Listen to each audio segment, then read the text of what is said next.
Okay, hello everybody. This is the CUDA and Open Lab seminar. Today is March 11, 2024, and it is our greatest pleasure to have Dietmar Offenhuber, who will present a lecture on autographic design, the meta of data in a self-inscribing world.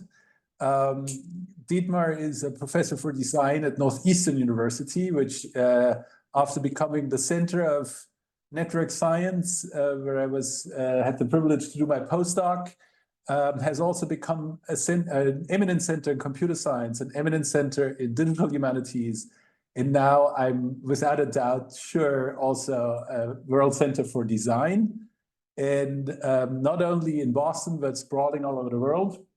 What also connects sort of Dietmar's interest to my own, which I want to point out, there is like a very few people who sort of like have studied too much architectural history, urbanism, art history, and all that kind of stuff before doing other things. And Dietmar is a foremost expert in that. He's a very known face at Ars Electronica, and he has, for example, written something like this, which is a book. Whenever architectural historians see books with this sign on, they sort of like they bow in reference, because this series goes on since I think 50 years and always has cutting edge things in there. So if you see a book that looks like that in a secondhand market, just pick it up, buy it without looking at it, because it's really good. And Dietmar's is the German version of To Decipher the City, working with real-time data and how it changes urbanism. And so Dietmar is profound in design, but also in this kind of like area of research. So I'm really looking forward to also hear what he has to say regarding autographic design, the meta of data in a self-inscribing world. Stage is yours. Oh, thank you. Thank you, Maximilian. This was like such a generous introduction. Let me briefly see if I can share the screen just so we can see. Okay, so now you should see just a white slide. So this is, it's gonna be, I understand, from the perspective of cultural analytics, cultural data analytics. This is a kind of an unusual perspective, because I will, in a way, take apart our typical idea about data and reassemble it in a different way. As Maximilian has said, this is related to a book that I just published this December at MIT, which is basically a design theory for data that is material. And let me briefly maybe start off, since you are all very much concerned with data and data analysis, as a common starting point. How most people think about data is in terms of representation. So the usual story goes something like this. Okay, you have things in the world, and those things are observed or measured and encoded into data, which are then abstract symbols. Those abstract symbols in turn represent the object, they refer to it, and usually also substitute it. What at that point often happens is that we kind of, that exact relationship between data and the things that they refer to somehow fades into the background. So we're no longer exactly sure how that reference works. And, you know, as data becomes reformatted and changed and so on, it kind of, you know, there's a gap that widens between what is represented and the representation. And then, of course, data also assumes a life on its own, becomes its own world, becomes its own system of reference. So now, this representational concept of data has been often criticized, especially in you know, STS, Science Technology Society studies. But what I want to get at here is that there's also a part of data that is non-representational, which is the one that I'm interested in this context. And I'm gonna show this with an example of a project of 3 artists, Lina Klaus, Sky Moret, and Moritz Stefana, who are all in the data visualization, physicalization space. This was a temporary piece on a beach in Bali, where they collected trash from the beach. And what we see here is those items of trash, you know, detergent bottles, slippers, fisher nets, all kinds of things, have been arranged into a diagram. This is like a Sankey chart that shows how trash, you know, how plastic is, you know, becomes trash essentially. So you could say what we have here is a classic data representation. So we have a data set. In this case, it only consists of a couple of data points. And the diagram more or less captures that.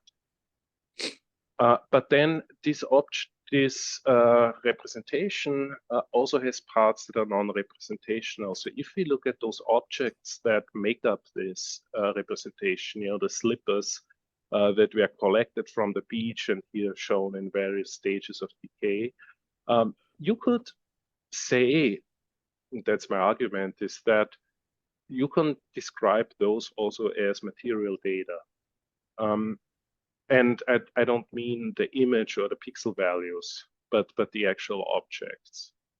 And like data, they have been collected, they've been sorted, they've been categorized. You can, you know, transform them, you can do all kinds of things with it. Like data, we can analyze them in many different ways. We can create other data sets based on that collection, and so on. So the only difference is that they're not in a symbolic or textual or numerical form. And the question is that a necessary, you know, characteristic of data? And actually, that's not necessarily what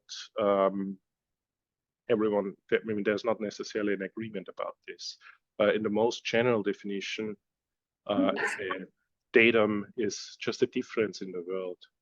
And you know, as Gregory Bateson famously said, the difference that makes a difference. So I invite you to start with this premise that data are always material, and let us think through the consequences for visualization, for computation, and, you know, up to phenomena such as synthetic data and deep learning. So maybe first with this maybe unusual term, autography, or in autographic design. So autography, of course, means self-writing, and in my case, it's to be understood as self-inscription. So what do I mean by that? 2 years ago in the summer, I went with my parents to the Großglockner, which is the highest mountain in Austria, and it has a road that pretty much goes up to the top here. And what you see here in this image from the 1960s is the largest glacier in the Eastern Alps. They built a tramway that goes down directly to the ice, and that's a huge tourist destination. When I was there and got off the tram, this is where I found myself. So there was no ice. This was basically in the middle of the mountain, but there was a sign that said, okay, here was the glacier in 1960. So then you see a path going down, and so I'm gonna follow down that path. There's another sign that says 1965. Here we are in 1970. We're still very high up above the ground. 1990. 2005, this is I think the last one, but you still see that, you know, there's a tiny human figure down there, so it's still very high up. And that glacier only appeared sometime in the last 12 years, so that hasn't been there before. So the question, what is the visualization here? We have data, which are just these signs that are our classical symbolic data set. But the visualization is the mountain itself. But the mountain is not a representation. It basically just presents itself.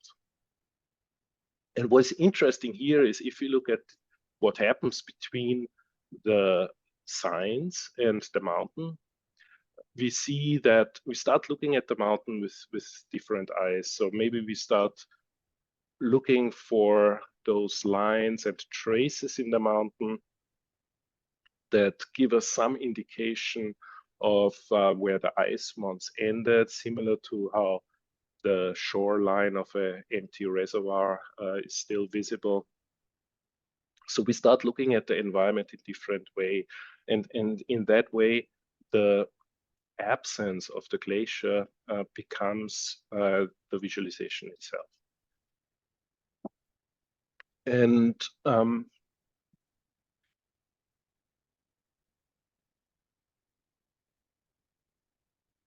so yeah, if we go back up, you see this. But it's also interesting to think about what exactly is the role of those numbers and of those signposts. Because somehow they frame the way how I look at the mountain. So if someone would, sneak up on the mountain and change those signs and put them in different places and change the numbers, what would my experience of the mountain be? Like, would I suddenly, see different things? Would it be easy to mislead me? So it is an interesting question when you start to think about the relationship between that kind of symbolic information and the physical environment and the different kinds of information that both provide. So this is of course also a very old way of looking at it. So in the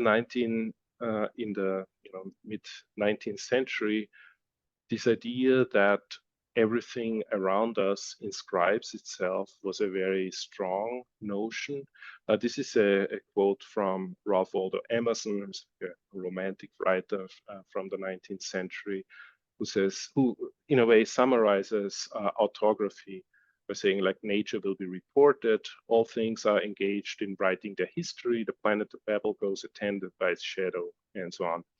So he goes on to list all kinds of different ways how the world inscribes itself, until he reaches this point where he says also the memories of people inscribe themselves into the body, or the memories are also traces. And this is a very typical notion where you now see that the trace is somehow a very fundamental epistemic category. Of course, since the Romantics, our notion of what is nature and so on, of course, is no longer the same. But we see that this notion of autography, or even just the word autographic or self-registering, if I put this into Google Ngram viewer, I see that there's, like, most of these mentions are actually in the 19th century. And by the way, a lot of those refer to either medical instruments, to patents, or to meteorological self-registering devices. So basically a meteorological instrument that creates this kind of trace on a chart drum, that's what is often described as an autographic instrument. So, but of course, this is also still important today. If you look at the kind of data that climate scientists are using, what is typically referred to as data proxies or proxy data is information that is extracted from traces such as ice cores, tree rings, ocean sediments, and so on. But that also includes the living world, animals and plants. So we have many examples where, for example, mussels are used to measure water pollution. they're more accurate than electronic instruments and also survive with longer than electronic instrument in salt water. Lichen as an indicator of air quality, and yeah, the proverbial canary in the coal mine. So we have, you know, all kinds of animals and plants that warn us from environmental hazards or that reveal pollution. So why is that even relevant or important today? I think the reason is because we see, and this is what prompted me to write this book, is that I notice a lot of what could be called post-digital practices in, you know, citizen science and activism and you know, amateur forensic experts who use those. I just made up the term autographics in contrast to infographics. And this is somewhat remarkable because over the last years, there has been this huge push to make activists fluent in data science, to introduce them to different visualization methods and statistical data analysis and things like that. So why do we see now all these examples where people go exactly in the opposite direction? And I give you just very basic examples of that. This is an example from New York, and this is now also used all over the world. I think there are also examples from Tallinn, where bicycle and pedestrian activists are capturing images of snow, like the traces of vehicles in the snow, to make a case that we don't need that much space for cars. We can give some of that space back to pedestrians and yeah, cyclists. And so what they do is that they share this on Twitter and on other social media, and annotate those traces by showing, okay, here could be something, here could be a future bike lane, and so on. Yeah, there's another example. So you see, you know, those are all parts of the road, but that they are now highlighted because cars are not driving there. And you could make that argument that if cars are always driving as careful as they do when there is a snowstorm, we could change the way our city looks like. So, of course, you know, transportation planners use GIS models, they use simulations, they use all kinds of different design principles and legal constraints to design the way how streets look like. And those bicycle advocates, of course, know this. You know, they are familiar. They're familiar with these models. They're familiar with those different representational systems, and yet they go the other way. Here's another example of citizen scientists who work on the many different negative implications of fracking, where one of the issues is that you have H2S, hydrogen sulfide, coming out of the ground, which, you know, is a very noxious gas, but is difficult to measure or expensive to measure because you need to capture the gas and send it to a lab and have to do all of that with calibrated instruments. So what those grassroots scientists are using is the ability of H2S to taint a photographic film. So this is Sarah Wiley and Lou Vera working in Texas. And so what they do is they put this photographic paper into film canisters and distribute them wide across a different area. They're not being developed because the gas just, you know, darkens the photo paper without any exposure to light, and then just fix it. But what they then do is they don't necessarily visualize the numbers that they derived from the degree of that kind of discoloration, but they assemble the pieces of photo paper into a map to show this kind of very direct traces. So the one thing, this is not just an aesthetic quirk, but I think there's a very important inversion happening here. So usually the whole idea is that citizen grassroots scientists have to learn the language and the representational systems of the expert who defines exactly how data have to be collected. But if you do that, you will always remain at a disadvantage. You don't have an institution that is trusted behind you. Everyone is constantly doubting whether you collected data in the right way. So there's always a way to discredit what you're doing. So by doing this inversion, by showing the traces, they're asking the experts, explain this, what is going on here? So it's a kind of a reversal of power. Now the experts have to defend their models. So in reality, of course, they do both. They also collect data, but this is a very effective discursive technique to bring back this material evidence and let the people put the pieces together here.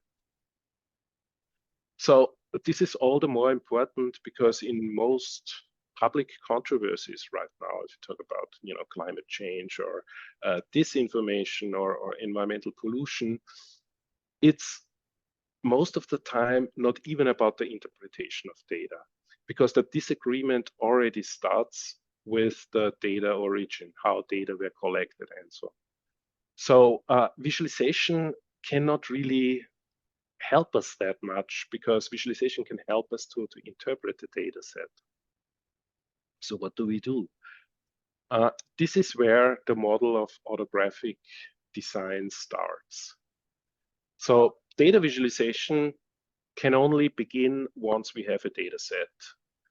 If we have the data set, then we can analyze it, we can visualize it in different ways in order to interpret the phenomenon that we consider it being the representation of the data. But as I explained earlier, there is often a gap between data and the phenomenon. We don't necessarily know exactly how those are connected. And this is often also just an artifact of the different levels of complexity. I mean, it's the same thing if we look at climate models. I mean, we have global models of climate change, but how do they exactly correlate with, the microclimate or the weather that we're experiencing in a place is not that clear to understand. So the idea of autographic design now is that you start with the phenomenon itself. And by phenomenon, I don't just mean, let's say the weather outside or something, but the phenomenon in a way includes the presence and the experience of the observer, as Karen Barrett explains in her essential realism theory. So my body is part of the phenomenon. But the idea here is to somehow focus on the relationship between the phenomenon and data to show how data are being produced in order to make the data analysis more accountable. So you're interpreting the analysis in a way. So it's kind of a backwards model that focuses exactly on this issue of public controversy, where you have basically the origin of data that is under debate. So to put it succinctly, you could say that data visualization begins with data and autographic design ends with it. And there is more to say about the method of autographic design as I described it in a preliminary way, you could say. But I see it being, consisting of different autographic design operations. Sorry if you hear my dogs in the background, very excited. So, there are all these different models of data visualization. where you explain exactly what you do. Step 1, you get the data. Step 2, you kind of, choose the right representation and so on. In a way, you can do the similar things to holographic design operations. But, I don't necessarily think that this is a canonical model. This is just a preliminary model. It's open for debate. It's open for revisions. But I mostly see it as consisting of 4 different parts: focus, tune, inscribe, and encode. And each of these steps can, again, be understood as multiple, as different subgroups. So let's start with focus. One of the very first modes of autographic design is just framing a phenomenon.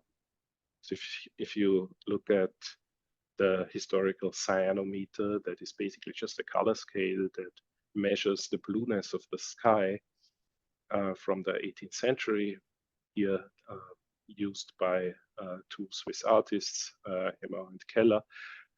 So all you're doing is you're framing the actual phenomenon in the environment. That already is a visualization. You don't even, generate any artifacts or anything like that. You just basically point the viewer, direct their attention, and provide some kind of system of reference. There's also a stronger version that I call constraining, where you have a phenomenon in some ways constrained. The phenomenon, for example, that liquid expands with temperature.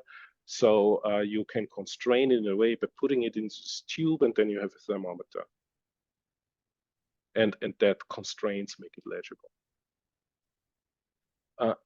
Very often you don't really see the traces because they are too faint or too invisible.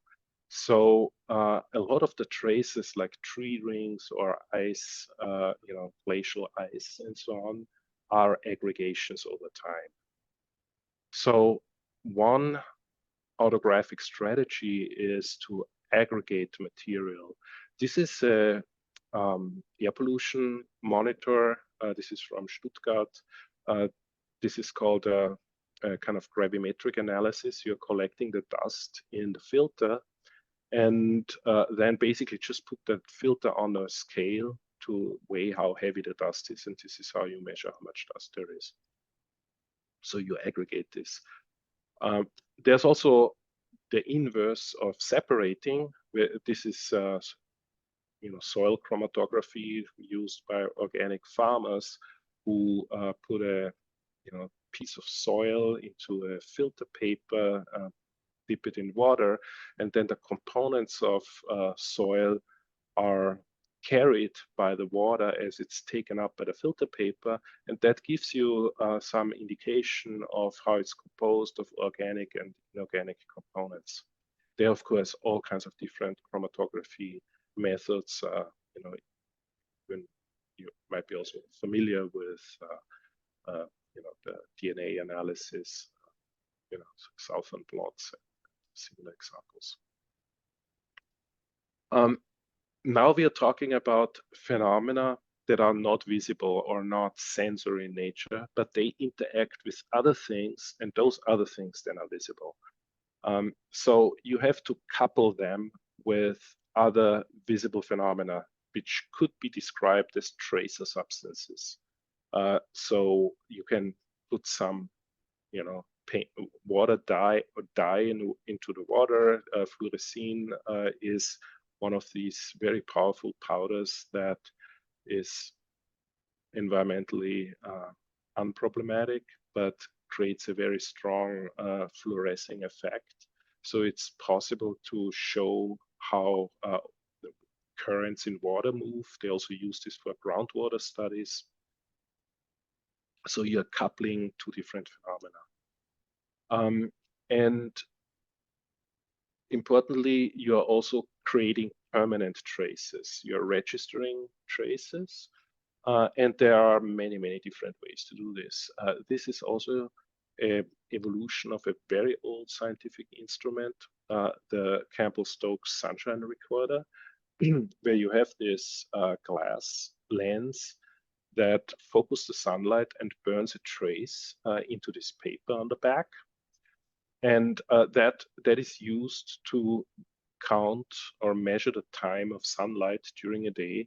So if you do this over the years or over the month, you almost get a kind of a barcode that shows you how much sun, how much clouds there have been. In the in the 19th century, this was, of course, again connected to public health, because you know the miasma theory that assumed that infectious diseases such as cholera are connected to air quality and to the lack of sunlight.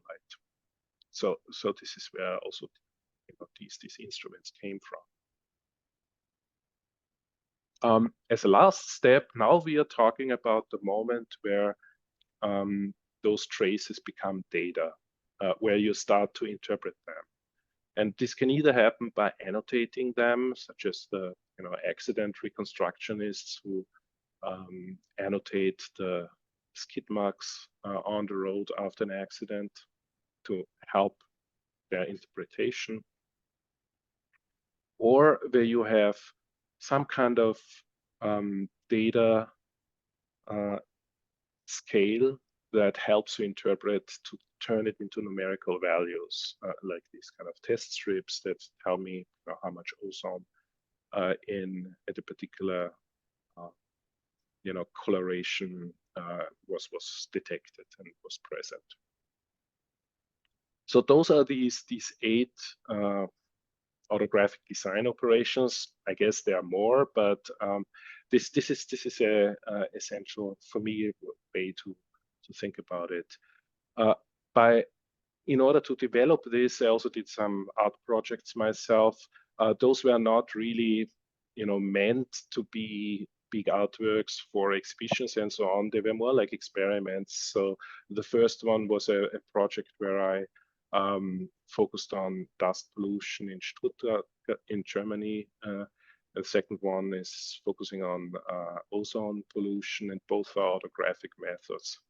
So in Stuttgart, I was taking advantage of this fact that particulate matter is invisible, but you see it everywhere on the surfaces of the city, but you only see it once you start cleaning those surfaces. That's exactly what we did.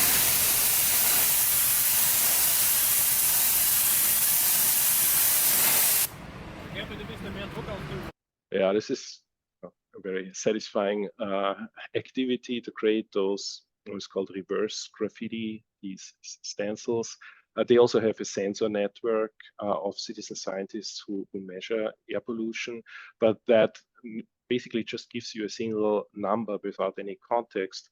So the idea here was to create those graffitis in places where those sensors are located, to invite the public to compare the appearance of those marks to graffitis with the values that are measured by the sensor. And of course, those change over time, they start fading, and the design of that pattern also reflects that in a way. So here you have a finer pattern, and the idea is that that finer pattern would be the first one to kind of disappear. So you somehow have a sense of how it changes over time. Now, of course, the crux here is that those materials that are on those walls are not necessarily all particulate matter, which makes this a very imperfect method. But the idea is not to create a perfect method, but to show that the same thing is also happening in all kinds of sensors that are used to register particulate matter. Cheap ones are usually using they're using a light barrier to count the particles. The city government uses the gravimetric method. So all of those methods are abstractions, but the abstractions are hidden in the black box of the sensor.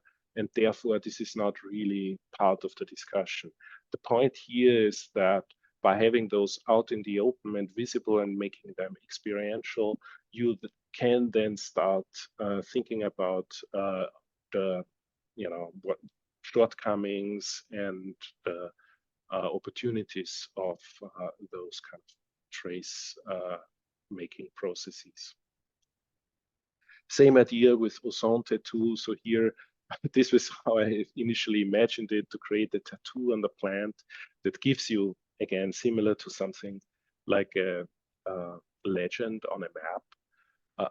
This is tobacco, which is a highly sensitive indicator plant for ozone, and it responds by what is called weather flag. It gets these little white dots that are basically just scars on the plant tissue that indicate elevated ozone episodes. And so I built a machine to create these ozone tattoos on part of the leaf, which is difficult because ozone is a very, very volatile gas that is very difficult to get right in terms of its amount, because ozone reacts with pretty much everything. So either you get nothing at all or you get way too much. And then I built this ozone garden with those tattooed plants that help people to interpret and think about those episodes, this relationship between climate change and ozone. There's a very strong connection here, and this is, by the way, also a community science practice of ozone gardens, which is used in multiple cities to let the local community engage local communities in monitoring of ozone pollution by maintaining those gardens and like putting indicator plants into the garden. We also used it as a method for in the HCI context, data physicalization, building data sculptures is currently a very big topic in research.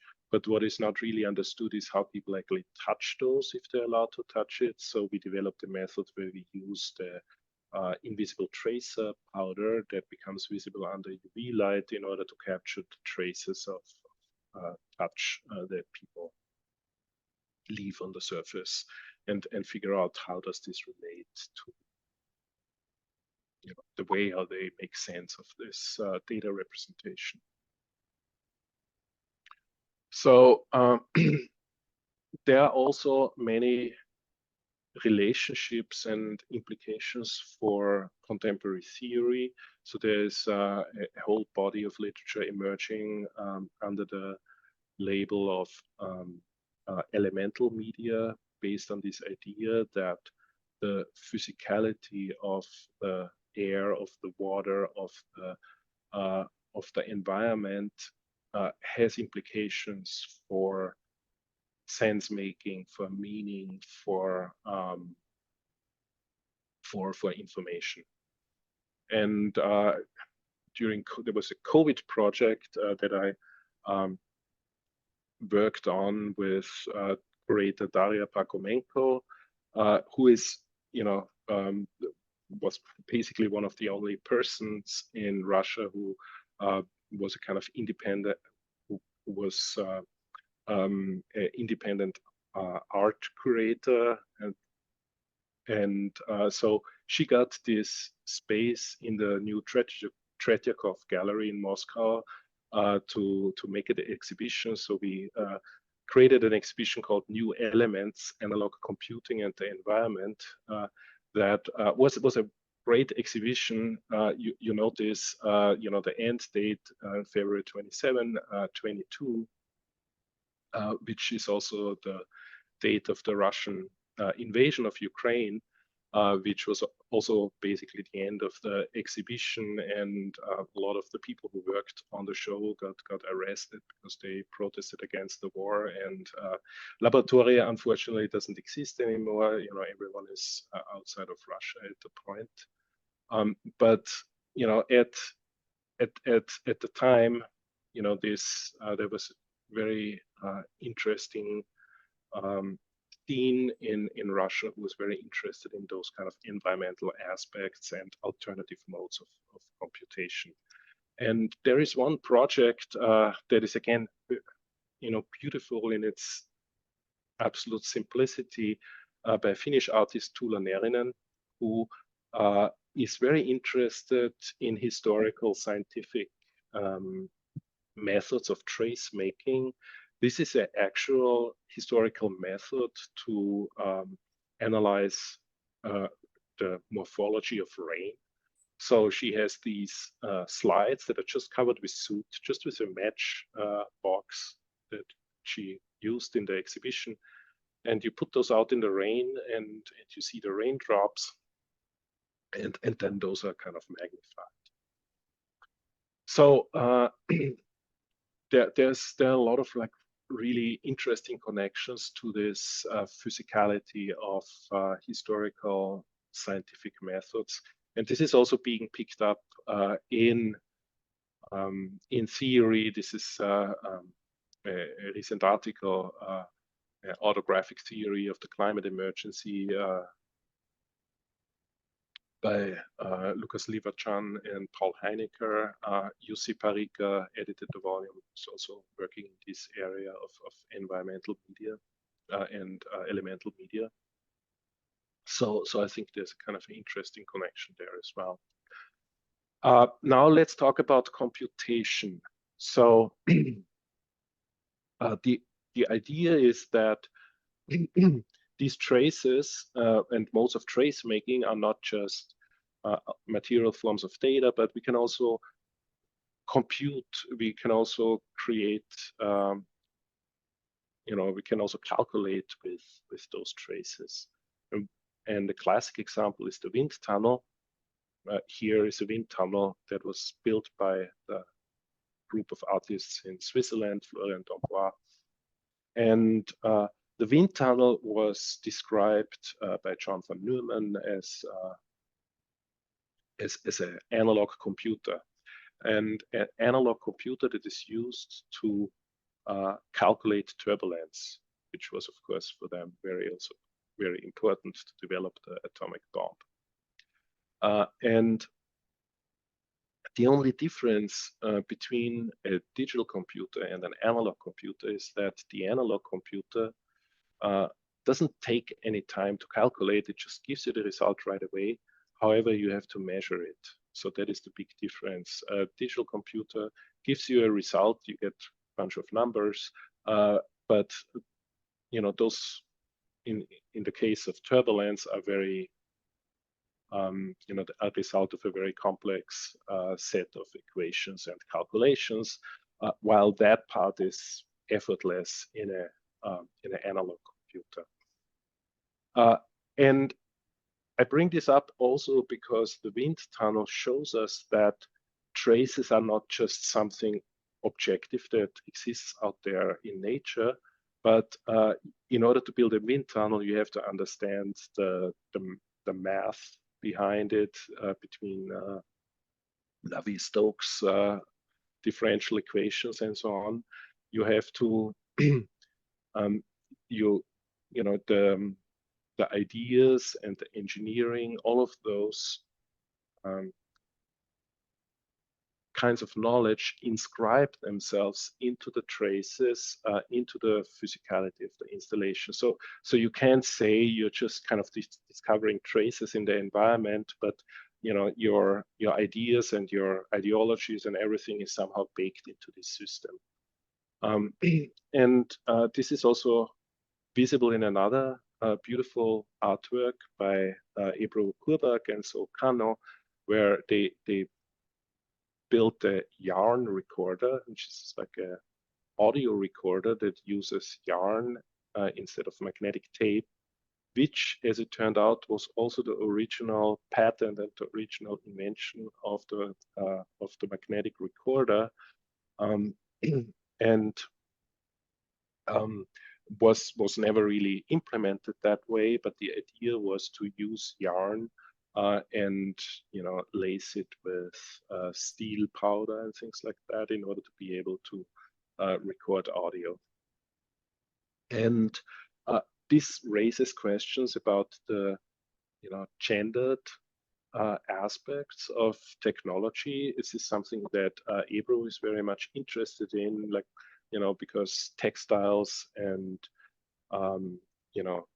yarn and spinning, all those are considered women's labor, but they are highly important in the history of technology, as we know. And so, like, what are these possible alternative ideas about technology that focus on, let's say, those kind of textile crafts and different forms of knowledge.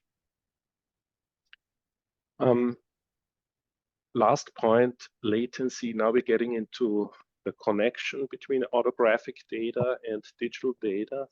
The argument here is that even in digital data sets, there is a latent autographic part embedded, a non-representational aspect in data. So what is a genuine digital trace? And I think a lot of possibilities come up. Glitch maybe one of the first things that comes up, where if something goes wrong and you have a distorted image or a glitch, you experience a glitch in the system, that is a trace of some material process that happens in your computer, and it scribes itself into the output. And there is a very important educational aspect to it, because the way how images get disrupted also reflects the compression algorithm of these images. So just by looking at the nature of these traces, you learn to understand a little bit on how those how those algorithms work, or basically that they just exist, like, which otherwise you might not know. This is what connects my work here to my previous work on trash, where I looked at garbage systems, and you have the same phenomenon. As soon as the system breaks down, as soon as nobody picks up your trash, you start learning that this infrastructure even exists, which you haven't noticed otherwise. But there are also many other examples here. So this is a data set that is very often used in machine learning, hackathons, and big data analytics data competitions. This is kind of the New York taxi cab drop-off and pickup data set. Those are millions and millions of cab rides. It's a huge data set. And if you put them all into a GIS software, you get a map. It's kind of unsurprising, get a map of New York. But what I wanted to point out here is, you notice that there are areas in the map that are a little bit blurry. And I usually ask people, like, what those blurry areas are. I don't know if anyone wants to give me a guess.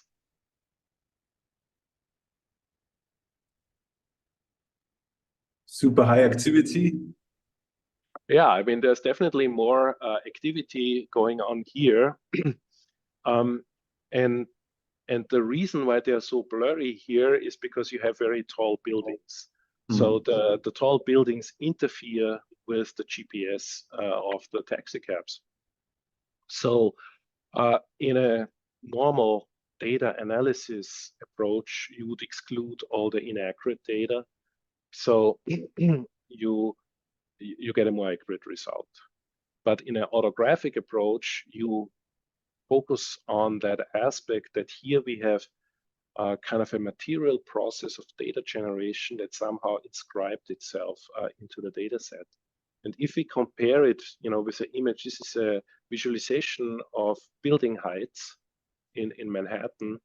We see, really up to the very details, you see a very strong correspondence. So what is remarkable here is that the dataset only consists of two values, x and y, or latitude and longitude. But now we suddenly have a third variable, which is the three-dimensional shape of the city that is somehow inscribed into the error of that data collection method. But in order to use that and in order to extract that information, I have to really I have to understand the materiality of data collection. And this is now a longer discussion. This is also related to some of the work that I'm doing now, looking at non-representational concepts of data. There's also a big debate in the AI field about whether those things that are inside those kind of data that are produced by deep learning networks, whether they count as representations or not. There are arguments for both sides. There are arguments saying that, well, those networks are basically non-representational. They, it's impossible to really decode those values and features inside the network. It's the only thing that is really interpretable is the result that comes out, and that result either resembles something or doesn't. And there are other groups that are really trying to decompose the features within the neural network and figure out ways how to make them interpretable, those kind of intermediate results. This is an older technique of feature visualization, which you may know, where you take a neuron in the network and trigger it with some impulse, and then it basically gives you a representation of its activation pattern, so like what it responds to, what it recognizes, and could be a face of a dog, or at the lower level just a very simple line curvature, a curved line versus a straight line, or just a color contrast or something like that. The reason why I bring this up is that we can consider those also as traces of the system rather than representations of an external thing in the world. Of course, I mean, it looks like a dog, but it's not really a representation of a dog, because like it's weird. There's not really a specific dog that corresponds to this one, and it also creates a different practice of interfacing with technology. It's no longer an analytic approach where you take something apart and look at each individual piece in order to figure out exactly how it connects. But you basically just treat it almost like a natural phenomenon. You poke the system and see what comes out, and almost treat it like a 18th, 19th century naturalist. So just to conclude, I think one important point in autographic design is that I think these traces are not necessarily objective information about reality, but they are information as reality. So they don't necessarily refer to some kind of external abstract truth, but they present themselves, they present their own reality. And this is also something that we saw during the COVID pandemic, where there was this explosion of data visualizations, where people suddenly started interpreting log charts that are like very difficult to understand for lay audience. But at the same time, we also had quite a number of autographic visualizations that circulated, such as where a lab technician coughed on agar petri dish with a mask and without a mask, and then there's this discussion of what does this difference mean and so on.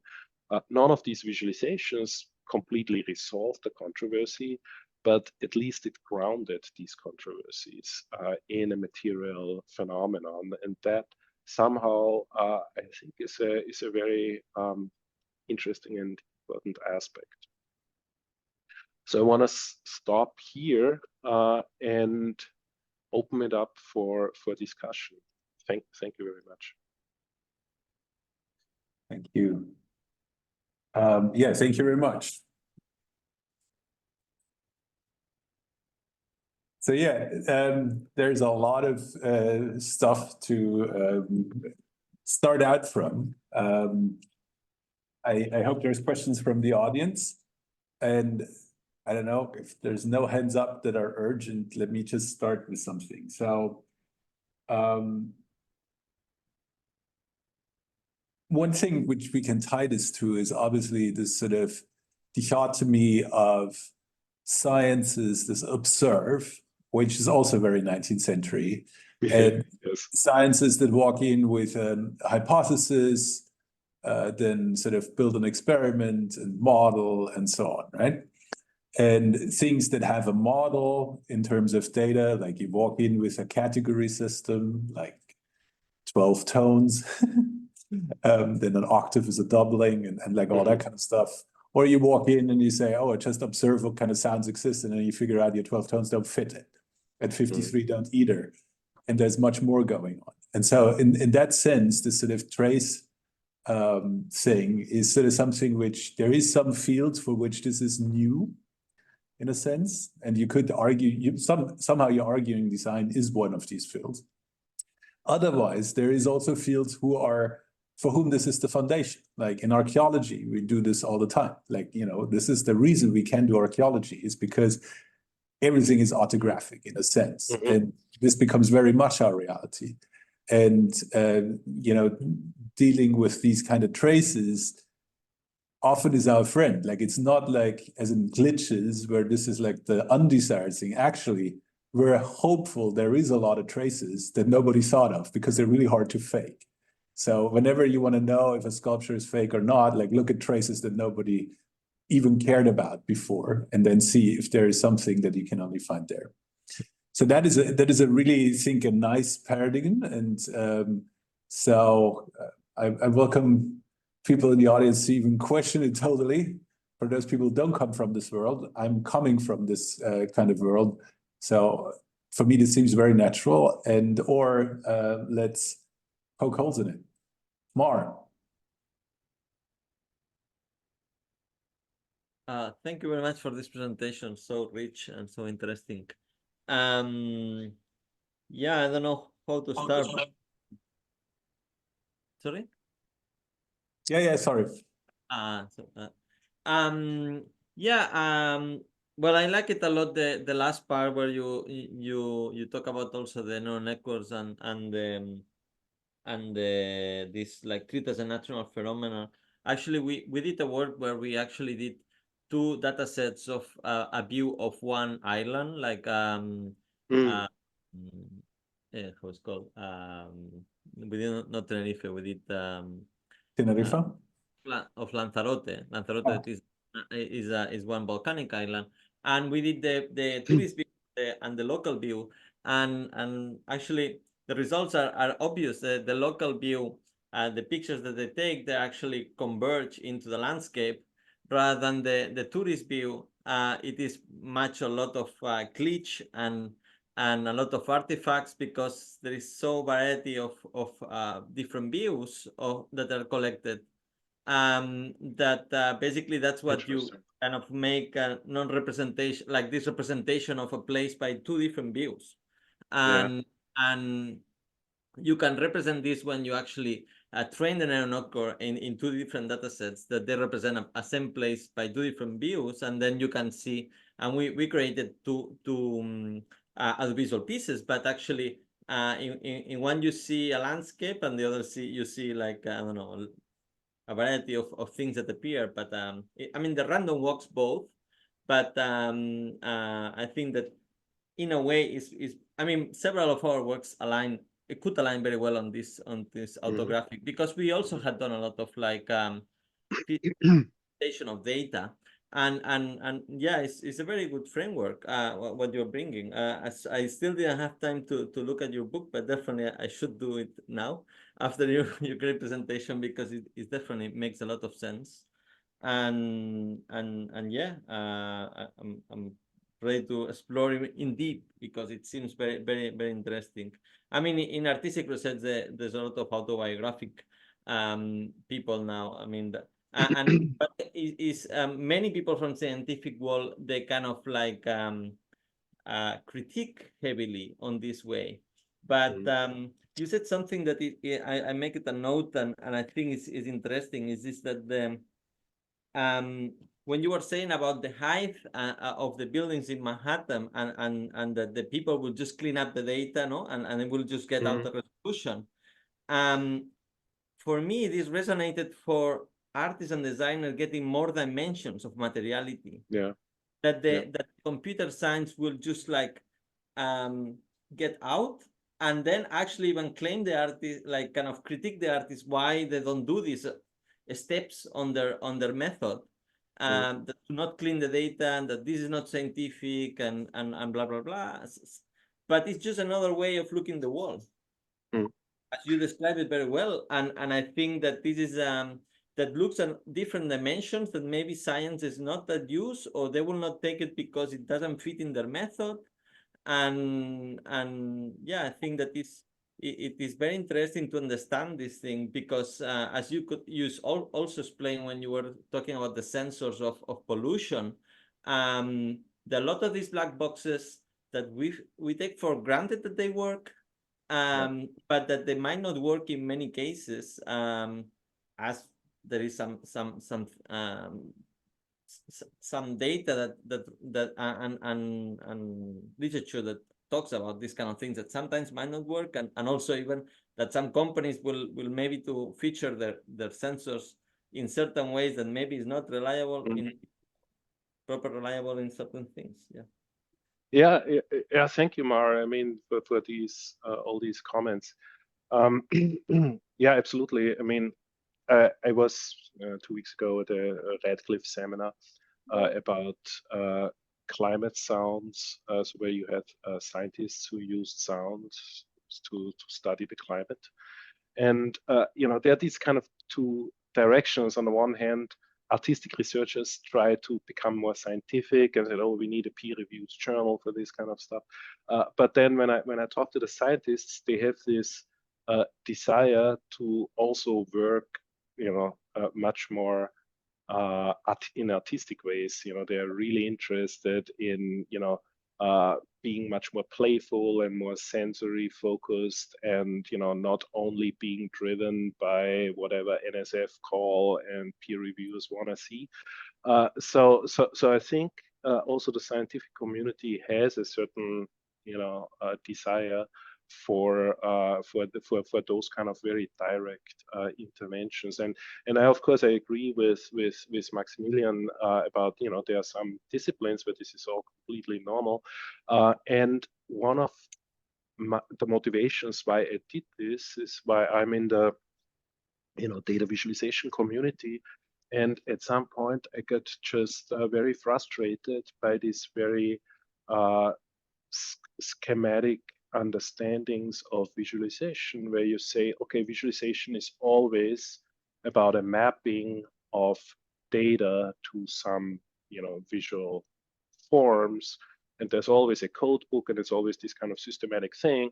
And then when they talk about data physicalization, they say, well, you know, like we have additional variables. Now we can also encode texture. Now we can also encode all these different things, but they don't really consider that the way how those artifacts are experienced don't always conform with these kind of mapping process, and everything that is not part of this schema, you know, like the 12 tones or, you know, like those things that Maximilian also mentioned, are then basically just falling under the table. And I'm interested in, you know, bringing this to the HCI and visualization community to show them, well, not everything is representation. There are non-representational aspects that are worth considering. Because the second critique here that is embedded is also a critique of the critique. Because very often you then have humanities criticizing computer sciences and saying, well, you know, you're pretending everything is objective, but in fact everything is subjective and everything is a text. That's also not what I'm saying. You know, like I don't think that traces are a form of text.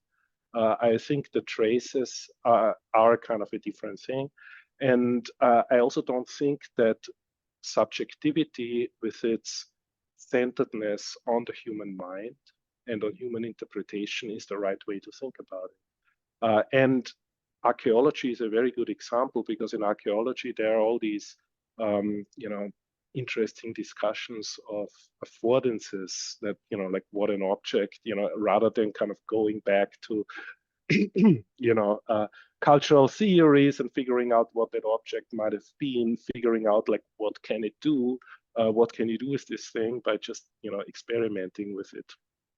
And so I was very proud that I was also cited by a archaeological paper recently. Thank you very much. Mark Metz. Oh, yeah, thank you. That was exciting. So not to a specific question, but more to continue with the discussion maybe. So like you started the presentation as well as the book with, for example, with the glacier example, and on the basis of that, like, let's say that so it's what the designer as it does in that case. Would you agree that it's sort of designer is someone who kind of helps to make these cognitive leaps, or someone who makes this sort of cognitive leap smaller? Because if you're like you might there and you might read about that, okay, there's this like that sort of a year, the height of the glacier was this, and another year height of the glacier was that. But if you make it like tangible in some another way, provide another perspective, then you reduce this cognitive leap you have to make. And the designer is the person who minimizes this leap in a way, which is pretty good. Yeah. I mean, in a way, all of these, but it's also really important to acknowledge that the control of the designer is in reality much smaller than the design disciplines think. So because if you go back to visualization, how people you know, experience visualizations has nothing to do, and it's very, you know, there's very little connection with all these complicated rules and mappings that the visualization designers thought about. People have associations with the title of the visualization, and that then determines what they see in it. So, you know, like there are all kinds of examples where the way how people make sense of whatever you consider to be a visualization, you know, is influenced by all kinds of things you don't really have under your control. And one goal is even to call that out, you know, that it's not just the mapping of volume of ice, but it's also your physical strain of walking down that path.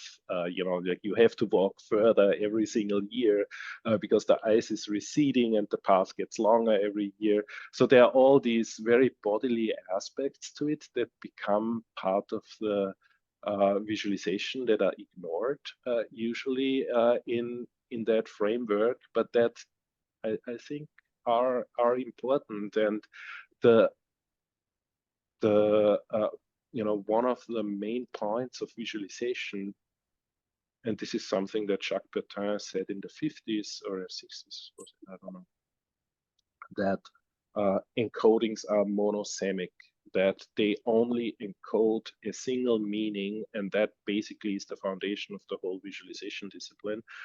Traces are always polysemic. You know, if you take if you take a bit of ice, of course you can look at the volume, you can look at the patterns in the trace, but you can also count the pollen, you can analyze the gas that is in there. You know, there's endless ways you can analyze that. So there's not a single meaning that you really have under your control. And that's their power, right? The polysemy of Exactly. it is actually exactly what sort of like gives you the polymorphic meaning to tie this to Exactly.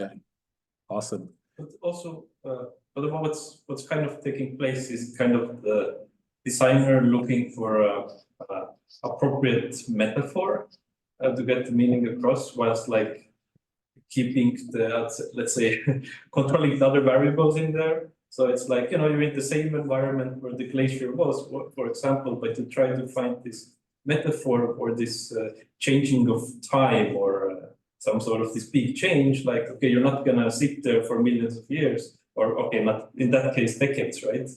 But instead of it, it's like, yeah, just the strain of walking up the stairs. So the strain of walking up the stairs, like, functions as this metaphor of this sort of a big change or change of time. So sounds like looking for a right metaphor to represent like one dimension that is really hard to grasp, which is time, maybe.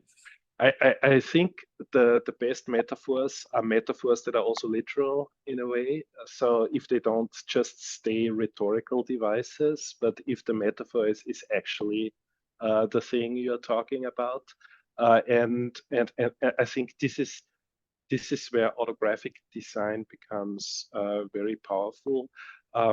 This is of course not something that I discovered, and there are historians like Carlo Ginzburg and people like that who have talked about how traces are always trace narratives. We interpret traces through stories. Even if we just look at the trace, we tell a story to ourselves by interpreting it. And that's kind of, again, like a very different framework compared to, you know, scientific hypothesis and basically keeping everything under control in order to disprove or prove that hypothesis. With this kind of trace narratives, you're trying to just, you know, generate as many hypotheses as possible, and then you start looking at where those different narratives are in conflict with each other, and that's the way how you find something. So you have to be able to deal with this kind of multiplicity of meaning. So let me intervene here. Like I would like to sort of expand the question of Mark a little bit. And so one thing I need to sort of maybe also mention to the audience is really uncanny. There's like two middle-aged white dudes coming from the same sort of like same 100 square kilometers on Earth. There's a lot of resonance here. You're the first person who cites Jacques Bertin since I arrived here, and I cite him sort of like every couple of weeks, as people will be able to testify. And I think there's a number of these kind of foundations which are quite interesting. And so there's one which goes in the same direction as Mark, which is this notion of like nobody sits there at a glacier for 10 years. And I would like dare to say that's not true. People actually do that. And so there is an artwork which you may know, which is it was called Calling the Glacier by Collilar, who also did the temporary sound museum. It's things also related to Ars Electronica, where they put up microphones at the Pasteuriser Glacier, and they had to move the microphone several times. And it was, you know, the era of cell phone operas, where there was no smartphones. You call a phone number, and you could listen to the glacier melting. And like that was like the late 90s, early 2000s. And we regularly did that. There were like signs hanging up in Munich and Vienna, and you could call it, and like, you know, sometimes it would run a little larger, sometimes it would run a little lower. So, but there's literally a microphone sitting there for decades. And, you know, if he was smart, he sort of recorded it. So there might be some hard disk somewhere with these recordings. And so that is actually how all these things work, like why we have the hockey stick diagram, because literally somebody measured for 150 years. And I think that is sort of quite important and begs the question, which I now turn back to you, which is, where's the boundary between trace and measurement? I think many autographic visualizations that I'm discussing are devices of measurement. The visualization visualizes the measurement. That's how I would. I mean, that's not a conclusive answer, but I think it's a very important part of it.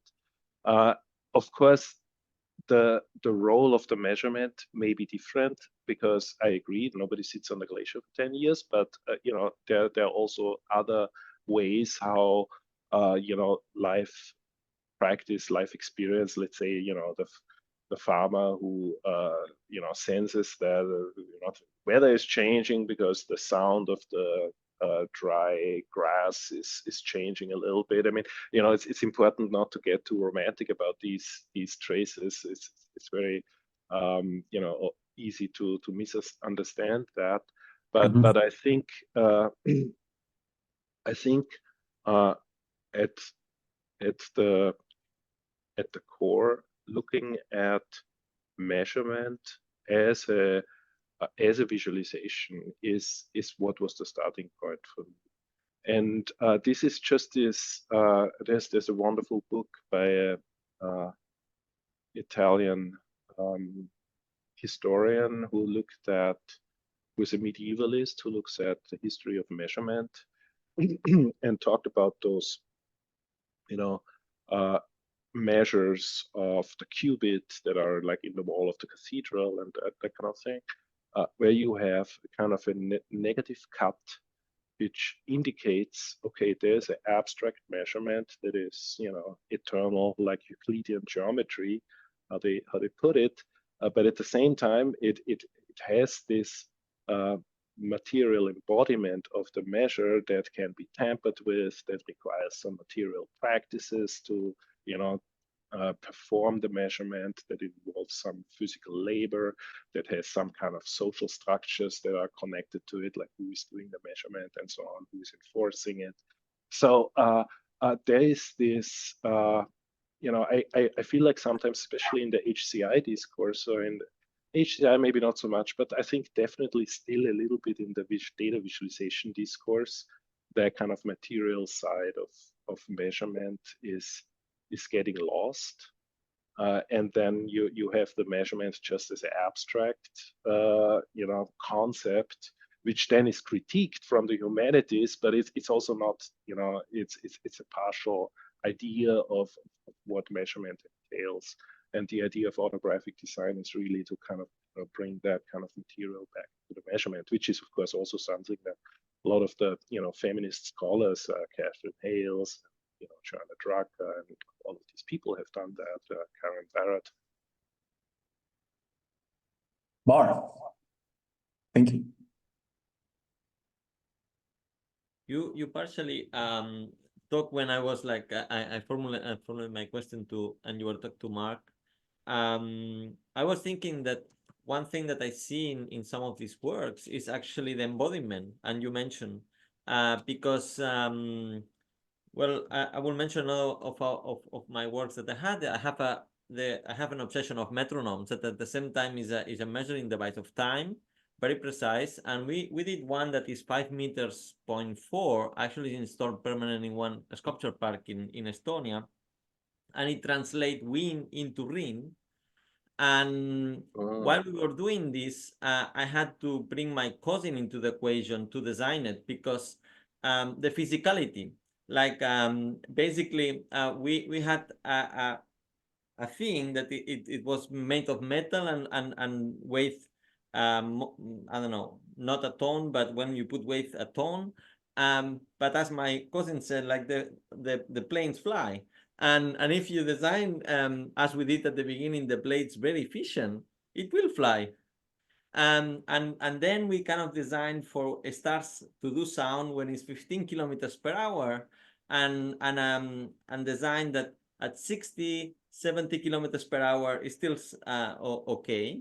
But at the same time, when it makes sounds, is that there is some wind that you perceive also. Means there is this embodiment. I mean, it's a measure device too, because it's like translating the wind speed into ring. And it's yeah, it is kind of in this paradigm where the translation of and I noted this, that there is a certain aspect on translation, and I don't know if you know the work of Yuri Lodman, that is a Semitician of Estonia, and also say that the true translation is actually is new meanings created, and also this is yeah, it's also how artists are using many times, and also by actually explaining this, what I explained also is a good explanation also for saying that many of the sensors, when you see the data sheets, they say they operate between -20 degrees and 50 degrees.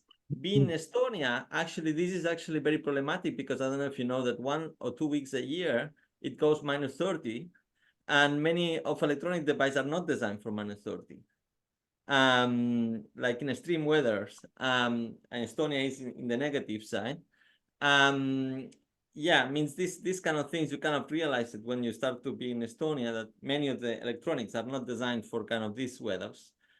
They survive sometimes, but they don't sometimes. That's why the cars, they have long, like shorter expectancy of life in Estonia. And when people come to Estonia and say, oh, everyone has very good cars. Yes, because if you have a very shitty car, they just die very fast. Mm. And due to the weather conditions in winter. Yeah, but well, just I wanted to kind of like put in the table this kind of the embodiment part, and yeah, I really like this idea of like measurement as way of visualization.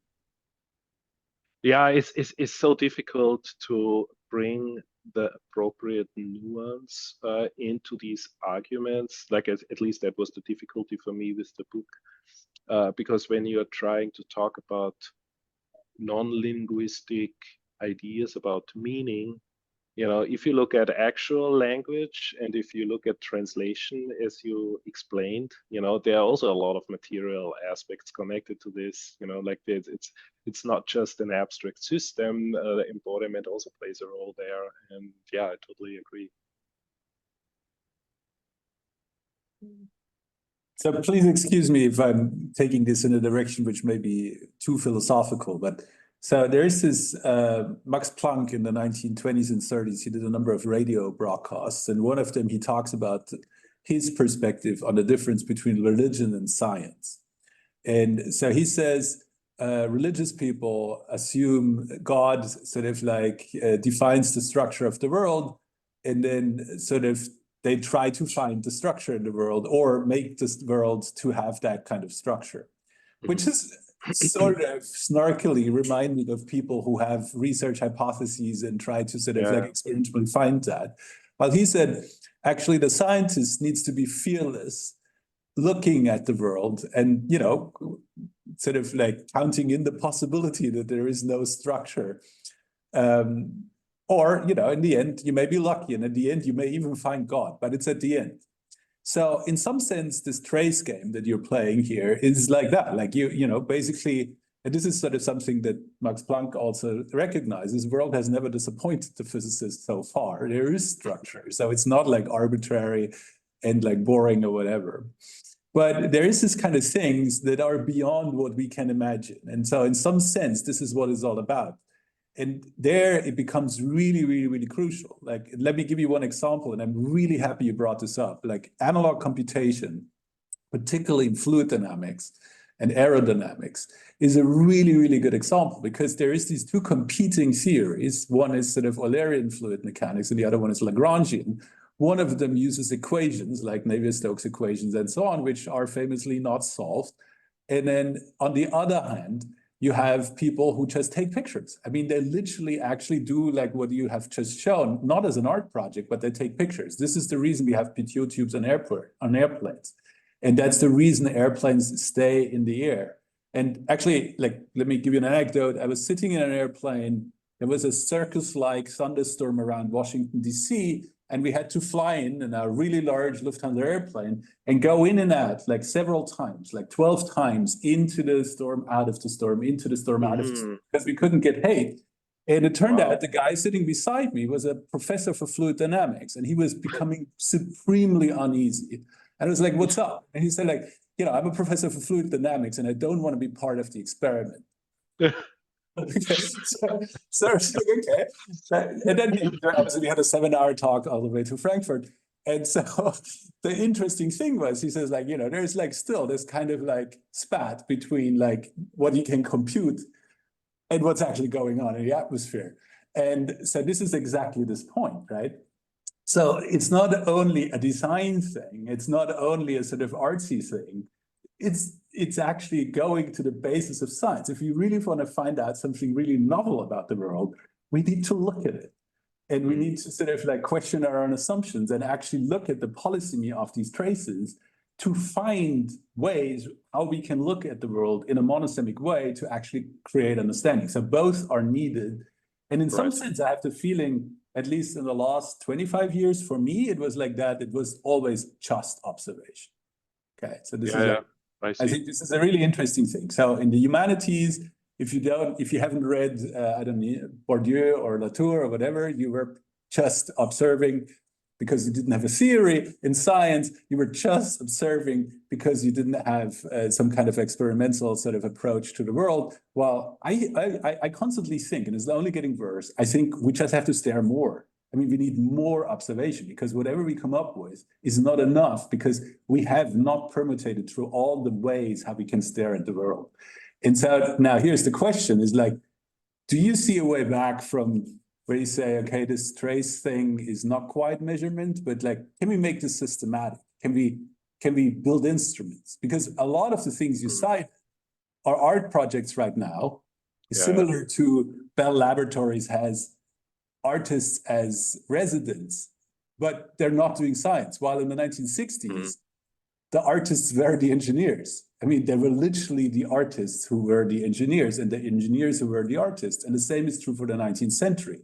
So do we need to revive that kind of world where we can be both, where we can do creative things, we can playfully explore the world, while at the same time, like Otto Eicher, Frei Otto, and all these people, and at the same time, do sort of science where people can rely on the product, where they don't fall out of the sky because, the fluid dynamics experiment was just an art project is not an option, I think.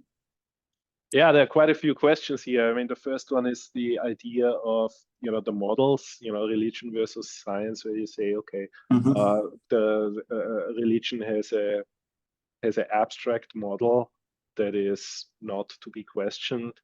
Versus, science constantly makes new models. And I think in that dichotomy, design is actually at a good place because there are a lot of people in design who are thinking very hard about models. And models, in a way, are always preliminary. They're useful even if they're not perfect. And designers know that you build a model, you come up with an abstraction, but the abstraction just serves your current purpose of doing something, and then at some point you're going to discard it. So I think this is where the designers are closer to the scientists than the humanists, I would say, who have a kind of a more deep-seated skepticism about abstraction. Then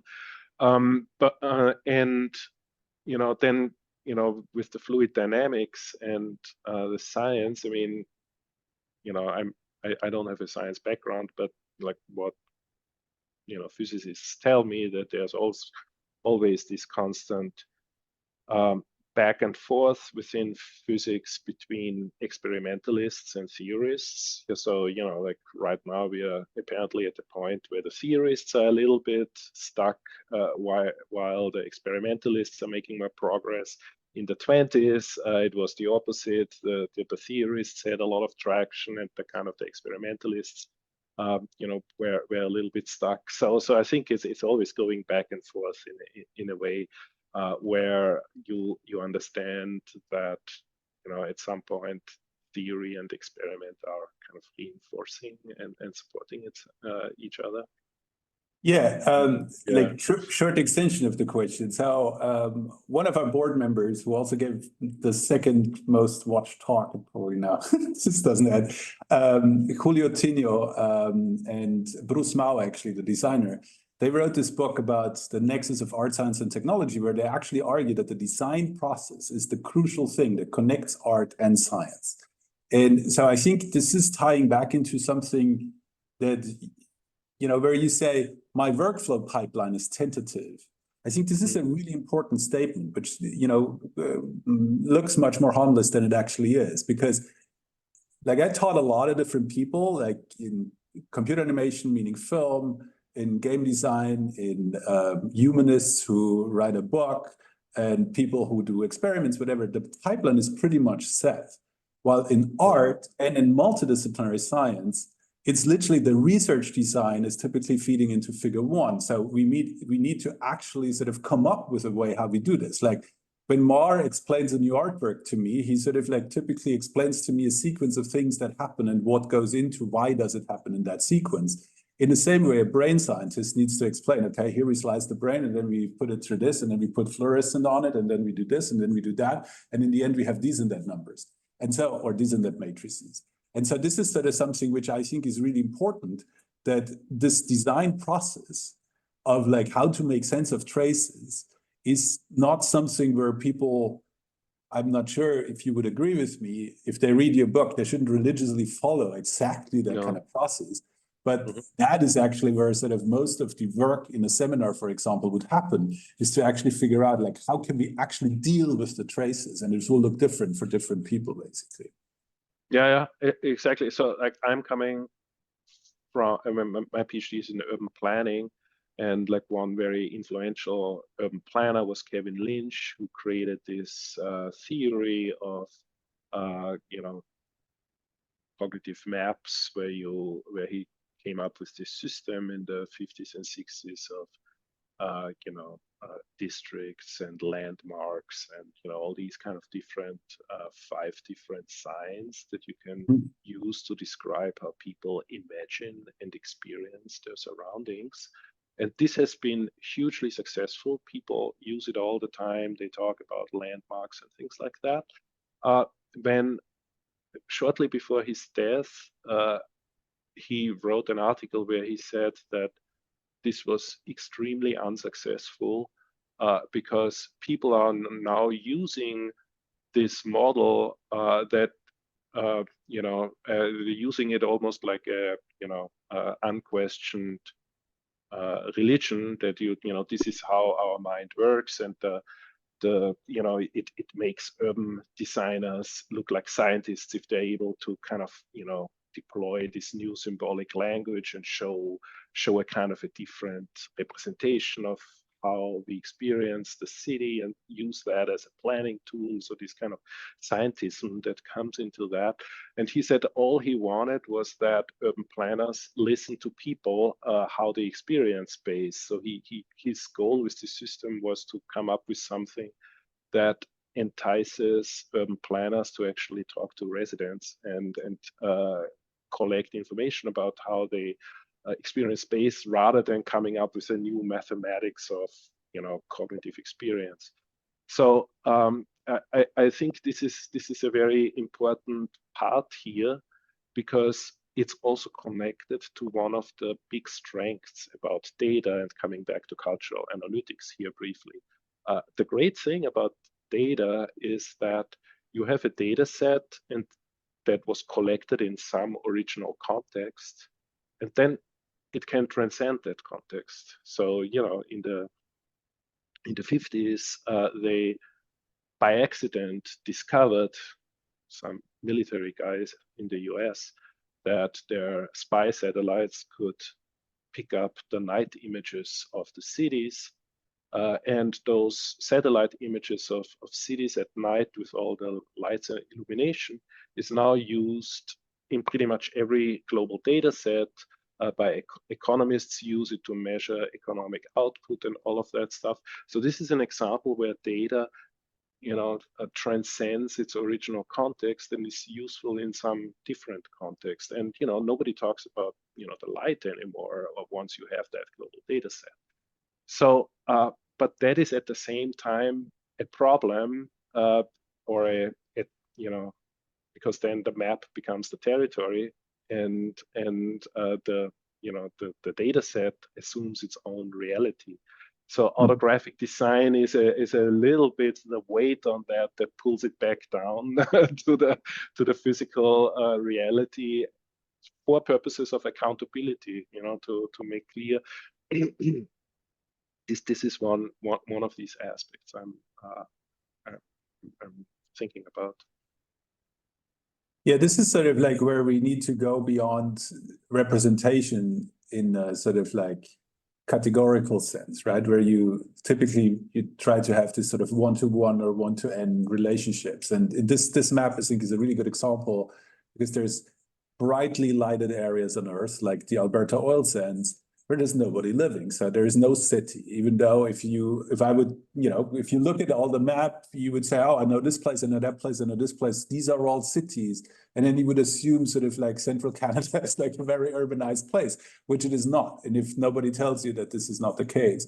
So the polysemy is not only in the trace, but also needs to happen in the function. So you need to have a polysemy in the function of how to deal with the traces.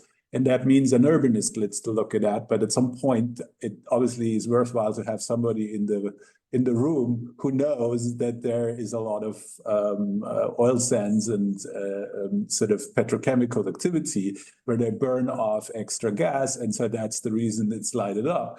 And so if nobody tells you that, you won't have that. You won't have that opportunity. And I think that is sort of why there is sort of a mandate for multidisciplinarity, because you need to show the same data to different people in order to make sense and also catch all the bullshit that is in your data, basically. Mm-hmm. Mm-hmm. Absolutely. Yeah, I mean, completely agree. Yeah. Mila, you look so skeptical. Do you have a question? Well, no, I actually was thinking that there is so much that I agree. So there is no kind of like skepticality here. I'm just I just think that it has been a very interesting conversation, and overall I really enjoyed the talk. And I because well, my background is in cultural history, and I have been thinking a lot about this kind of like connections between like the phenomena that we study in cultural history and the data, and kind of like how to establish this connection. And I found your talk really inspiring, and started to think kind of like also kind of like if in studies of cultural history we would be able to have similar kind of like use somehow data as kind of like this autographic ways, and yeah, of course it's kind of like a little bit yeah, it's a little bit different, but I actually, yeah, I had a thought, but now it went away. No, but you mentioned something about that.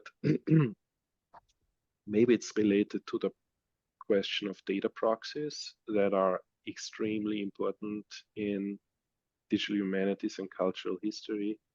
So which is very similar to, okay, the satellite image is a data proxy, and tree rings are data proxy, and they all have severe limitations, like the oil fields, or with the trees that they only are useful if they're in temperate climates. In the tropics, you don't really have useful tree rings. But in cultural phenomena, I had a colleague who bought a data set, like a historian who bought a data set on eBay, which was basically a bunch of self-burned CDs by an enthusiast who was really, really, really into post offices and the American postal system.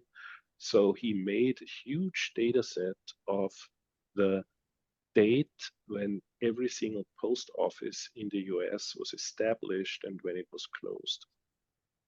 So, what you do with this data set, as it turns out, once you start plotting this, because as soon as you have 3 buildings somewhere, you technically have a post office, because that then becomes a very basic infrastructure.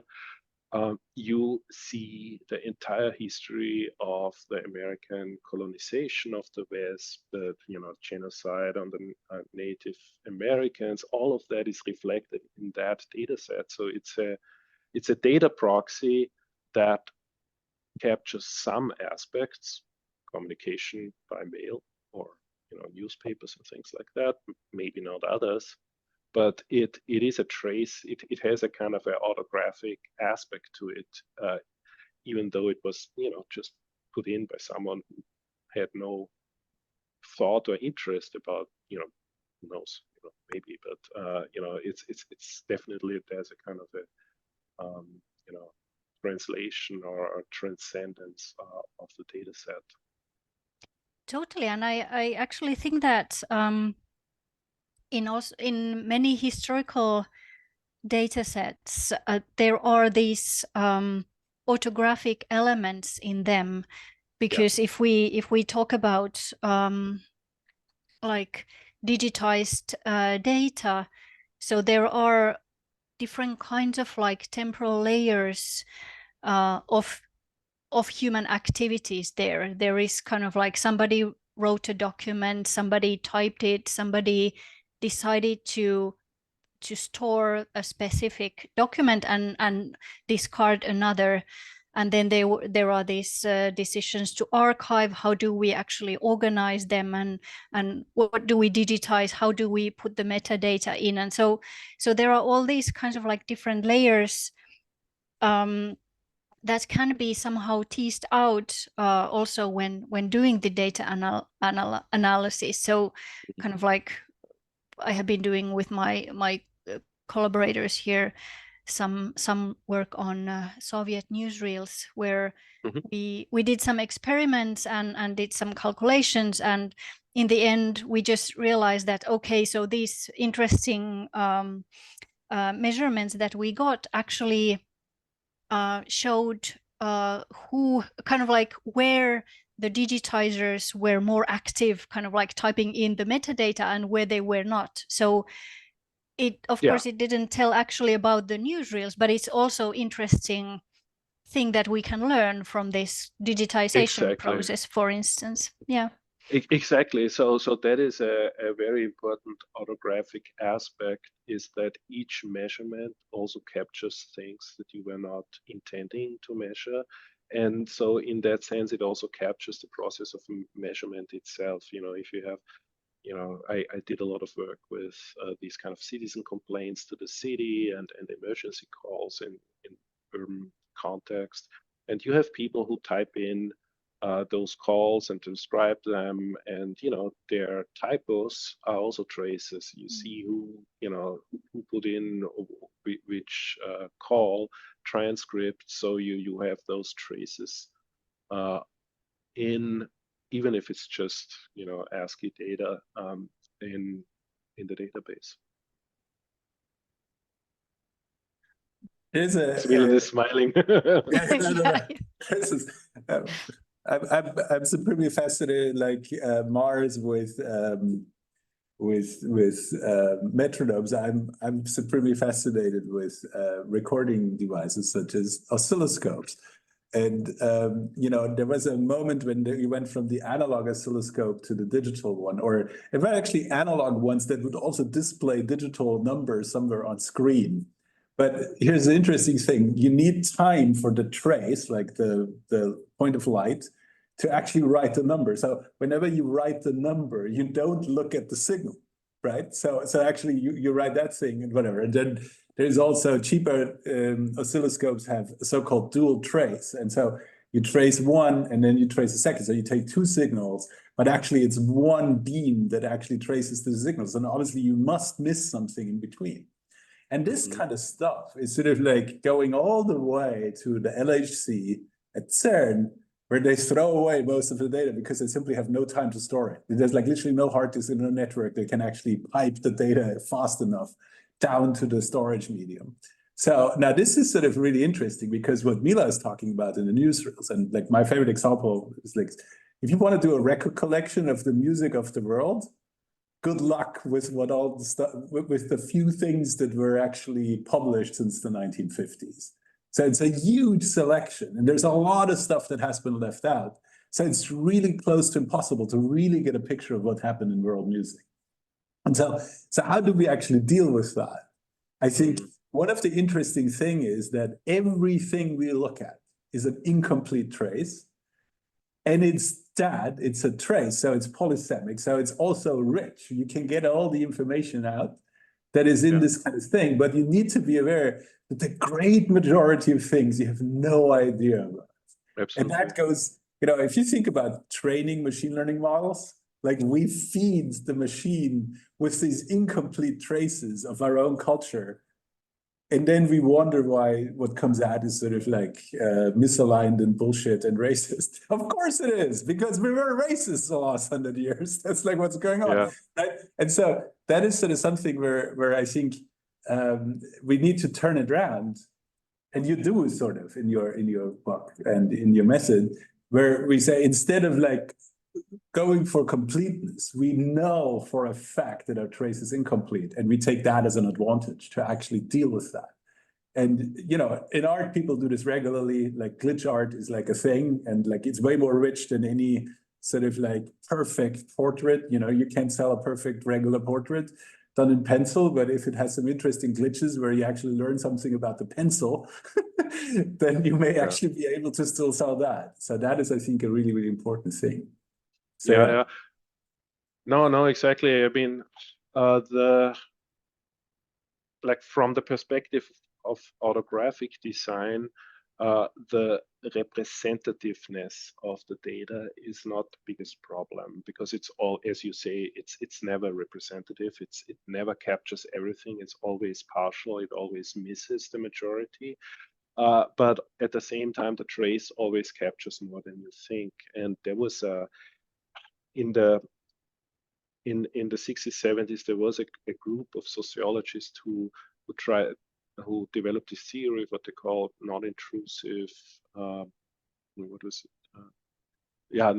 non-intrusive measures, and they looked at the epistemology of trace reading based on this idea that if you do everything with interviews and surveys, what people are telling you is not always accurate. So, you ask people how much do they drink and, how much sex they have or something. And then, they're going to tell you something. But then if you start, basically excavating trash bags from the landfill, you'll see, like much more beer bottles than they would say and things like that. So, there is this idea that traces can give you a different, not necessarily unbiased, but a different angle.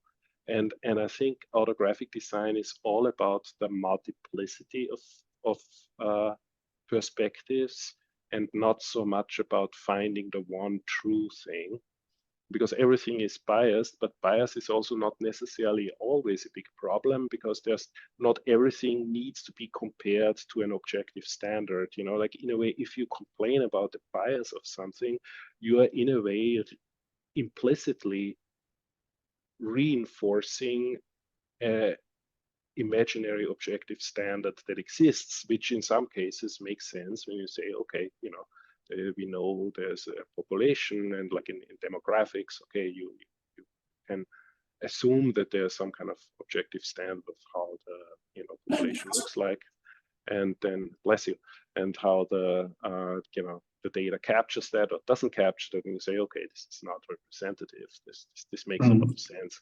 But especially if you look at cultural expressions, I mean, like what is the objective standard of a cultural expression? That doesn't always make sense, that angle.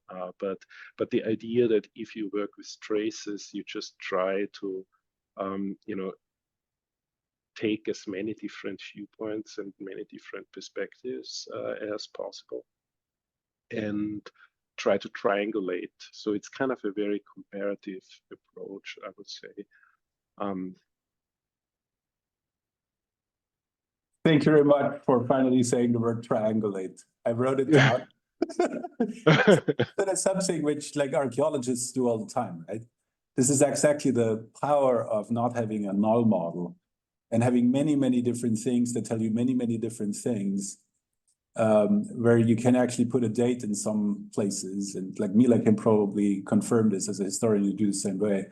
And these things lock themselves into place. Indeed, exactly like the corners of triangles as you sort of measure from mountain peak to mountain peak, which at the same time, and this is sort of something that we need to sort of like also always remember, I think, this is also like sort of a colonialist method. Like as you do that, you get an overview that none of the people in the territory actually have. And so that's what makes it, you know, where there's a lot of responsibility coming with that. So even though absolutely, we're not sort of like, you know, sort of one could say top down measuring with a satellite and looking at people, which you could say, okay, that's a very clear kind of control hierarchy going on. Somebody has access to the satellite, other people don't. This sort of triangulation, even as a regular person, when you sort of like have the privilege to observe many different city areas, many different circumstances, many different glaciers, you gain some kind of overview power, which puts you in a privileged situation, which I think is really is sort of something which we need to sort of also surface. Like absolutely. Like if you have the insight, you also have the obligation to tell other people and not just keep it for yourself and exploit people. Yeah, exactly. And I think, you know, this idea of becoming, you know, omniscience, like see everything and be able to, is of course, you know, like a complete foolishness. But I think also indigenous forms of knowledge in a way are very closely related to autographic design, because they always take the body into consideration. They may also have, you know, abstractions that are models that are not necessarily, like, I don't want to generalize it, but I think it's not married to one epistemology rather than another one. Mar. Yeah, no, I wanted to reflect on this thing that, yeah, I think that at the end I see this method also against the strength of the digitalization of like that we are killing flies with bullets, like putting again to the sensor of contamination. It doesn't count if it's pollen or particles of the brakes of the car. When you put a filter, you might see that the particles are yellow because now they are flourishing the trees, and yeah, there is like a lot of particles on the air, but it's like due a natural phenomenon, or is like the contamination of the cars or another sort. And this is kind of like what is hidden in the data, in the digital data many times. This kind of like extra layers of information that that we are taking for granted, and actually it's not the same for our body. Coming back to the body, is not the same for our body. It's not the same. I mean, I'm allergic to pollen, means if the pollen probably will affect pretty much more even than the cars when it's spring, which is soon. But yeah, but this is what I think is missing on the kind of like digital layer, that I think this kind of putting back to the body, it makes much more sense. And I think I hope that artists will pick up as a good method for also not designers. You always talk design, but I think that the artists, yeah. I mean, the good artists and the good designers, they're always like on the frontiers. Like you don't know many times if they're doing design or they're doing art. Yeah, I'm sorry, I didn't want to make a distinction, because like for me those two things also really flow. Yeah, I know. Yeah. In the practice, but yeah, I mean, and also in a way, when I'm talking, when it's art, I see also this like the paradigm of artists working in the white room or in the public space. This is like public space is this thing where you don't control all the variables, no? and that is exactly like you're doing, and the white room and the gallery space is more like digitalization, where the sensor gives you the data, and then you work with this very clean everything, but you are missing a lot of points, right? And also it's like the same as you were saying with the survey, that at the end they're in a survey, and then you ask certain questions, and sometimes they answer what you want that they answer, like there is this thing that if you ask oh, how many beers you drink, they will not tell you that they drink on Friday 15 beers, because it sounds bad. They will say certain number that maybe is close, but not exactly the number that really they do, because they don't want also to be too honest or not honest, but just like something that they will like the bias. Or maybe they simply don't know, because also yeah. like they forgive some part too. True. But at the end, this thing of the body is kind of something that I think the digitalization is missing, and the extra layers of data that, because like at the end, when you have multiple dimensions, is difficult to represent. It's much easier to kind of lower the dimensions. That's actually why the multidimensional reduction exists. The UMAP and the Disney and so on, because at the end, it's much easier to represent data that has lower dimensions. And this method kind of is showing expansion of kind of these dimensions. Like when you see the traces, as you say, you can do lower the dimensions also, but you can actually look in the more bigger scope. And also a kind of a mixed method too, because you can add computational there, you can maybe add some computer visions or some things, but you also can do a more other approach, more philosophical or more analytical on the human perspective. Means I see the mass brain is already kind of the gears are churning. I'm already thinking. So usually you don't learn about success of a meeting that early. Yeah. So yeah, very definitely. we spent almost 2 hours. This was supremely inspiring, at least to me. At the same time, this is sort of like I feel strangely at home in these kind of thoughts.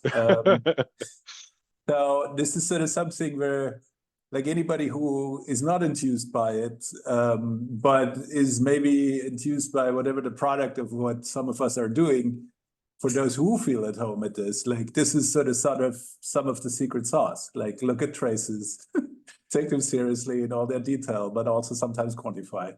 So this is a really like interesting way to go forward. It's like your book, is that like, I have not read it, but is it sort of my last question, is it meant as a guidebook? Is it meant as a recipe book? Do you think this will be taught as a course or something like that? Like what's the audience?